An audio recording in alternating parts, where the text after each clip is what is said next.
안녕하세요. 모기지 브로커 제일입니다. 오늘은 리파이낸스를 하는 이유와 목적에 대해서 간단하게 이야기를 해보려고 영상을 켜게 되었습니다.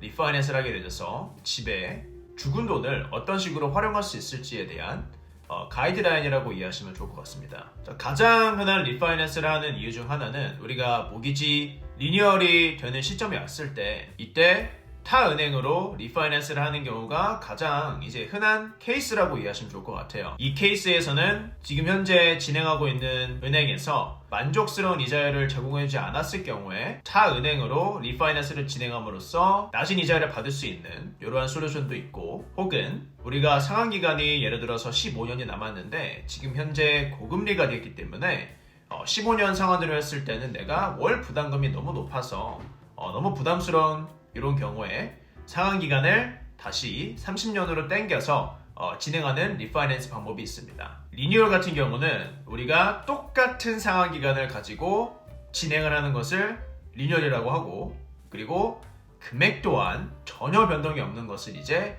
리뉴얼이라고 합니다.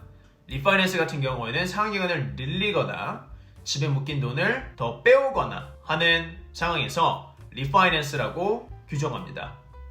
이 용어에 대해서는 사실 깊게 이해하실 필요는 없어요. 전문가가 아니기 때문에. 두 번째는 지금 본인이 신용카드라든지 자동차라든지 여러 가지의 대출들이 있잖아요. 이 대출에서 고금리를 내고 있을 때, 내가 모기지로 진행했을 때 모기지 이자율이 훨씬 낮을 때, 이럴 때 진행할 수 있는 방법입니다. 조금 극단적인 얘기는 하지만 신용카드 만약에 대출이 10만 불이 있다고 했을 때 이자율이 20%라고 해볼게요.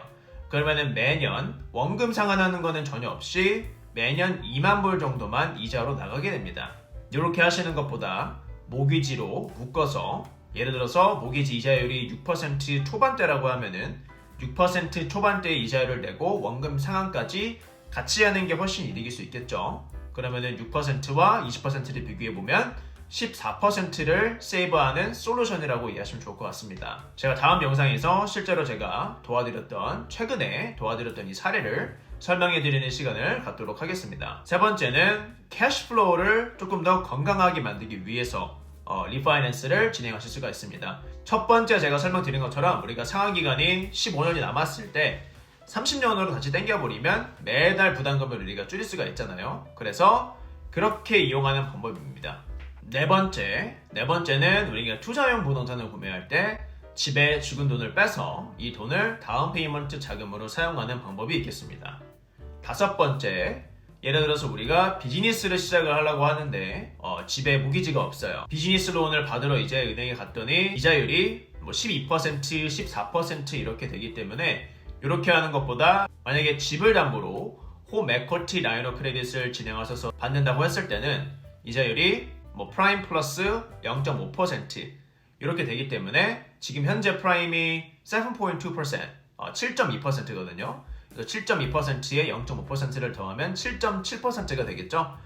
비즈니스 론이 이자율이 14%라고 봤을 때는 거의 2배 정도가 차이가 나기 때문에 현재 집에 묶인 돈이 많이 있고 죽은 돈이 많이 있다라고 하면은 집을 담보로 잡아서 진행하시면 훨씬 더 저렴한 이자율로 진행할 수 있는 방법입니다. 여섯 번째는 우리가 주식 투자로 진행하는 방법이 있어요. 투자용으로 사용을 했을 때는 우리가 세제 혜택까지 받을 수가 있기 때문에 회계사랑 잘 상의를 하시면 세제 감면 혜택까지 받기 때문에 내 돈으로 진행하는 것보다 남의 돈을 빌려서 쓰는 게 훨씬 이득일 수도 있습니다. 이 부분은 회계사 분들과 꼭 상의를 해보시고 진행하셨으면 좋겠어요. 제 개인적으로는 제가 렌탈 수익 부동산으로 가지고 있는 이제 모기지 같은 경우는 저는 어차피 비용 처리를 할 수 있기 때문에 제가 살고 있는 집의 모기지는 원금 상환을 할 수도 있지만 제가 렌탈 부동산으로 가지고 있는 것들은 저는 모기지를 상환을 빨리 하려고 하지 않습니다. 왜냐면 내가 살고 있는 집은 세제 혜택이 전혀 없습니다. 하지만 렌탈용 수익 부동산들은 세제 혜택을 받을 수 있기 때문에 수익형 부동산들은 모기지를 빨리 페이하시는 게 그렇게 현명한 선택은 저는 아니라고 생각을 해요. 물론 사람마다 기준이 다 다르고 생각하는 바가 다 다르기 때문에 원하시는 방향성을 하면 되지만 저는 세제 혜택을 더 받기 위해서 수익용 부동산은 원금 상환을 하지 않습니다. 일곱 번째로는 우리가 비상용 자금을 만들어 놓는 이러한 용도로 사용을 하실 수가 있습니다. 실제로 뭐 은퇴하시는 분들 같은 경우에 나중에 은퇴를 하게 되면 인컴이 굉장히 줄게 되잖아요. 그래서 지금 집에 모기지가 없었을 경우에는 제가 항상 말씀드리는 게, 물론 지금 당장은 홈 에쿼티 라이너 크레딧을 안 쓸 거라고 생각하실 수도 있어요. 홈 에쿼티 라이너 크레딧은 가지고 있어도 어차피 비용이 생기는 게 아니기 때문에 일단 받아두시고 나서 나중에 은퇴하고 자금이 조금 부족하셨을 때 내가 집에서 돈을 조금 빼와서 사용할 수 있는 프로그램이기 때문에 은퇴하시기 전에 꼭 만들어주시면 좋다라고 말씀을 드리고, 은퇴를 안 하셨더라도 홈 에쿼티 라이너 크레딧을 같이 진행하셨을 경우에는 나중에 내가 자금이 필요한 일이 생겼을 때 뭐 재심사를 전혀 받지 않고 다시 가져올 수 있기 때문에 홈 에쿼티 라이너 크레딧은 가능하시면 같이 진행하시면 좋다라고 말씀을 드려요. 홈 에쿼티 라이너 크레딧을 같이 끼고 진행하는 이런 은행이랑 진행했을 때는 이자율이 조금 더 높을 수도 있어요.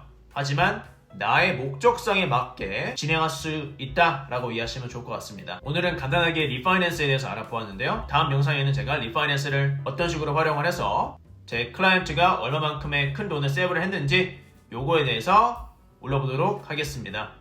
감사합니다.